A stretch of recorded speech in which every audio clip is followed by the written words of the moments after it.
కేరళ రాష్ట్రం పేరును అధికారికంగా కేరళంగా మారుస్తూ రూపొందించిన బిల్లుకు లోక్సభ ఆమోదం తెలిపింది. సభలో విపక్షాల ఆందోళన చేపట్టాయి. ఇక విపక్షాల నినాదాలు, గందరగోళం మధ్య లోక్సభ స్పీకర్ ఈ బిల్లును సభ ముందుకు తీసుకురాగా సభ్యులు మూజువాణి ఓటుతో బిల్లును ఆమోదించారు.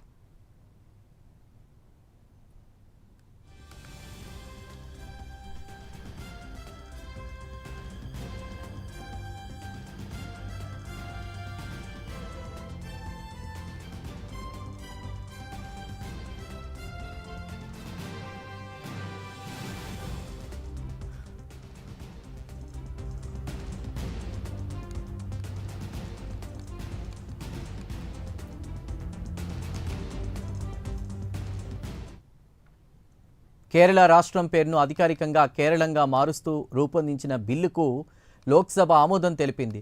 సభలో విపక్షాల ఆందోళన చేపట్టిన నేపథ్యంలో కూడా అటు విపక్షాల నినాదాలు, గందరగోళం మధ్యే లోక్సభ స్పీకర్ ఈ బిల్లును సభ ముందుకు తీసుకురాగా సభ్యులు మూజువాణి ఓటుతో బిల్లును ఆమోదించారు.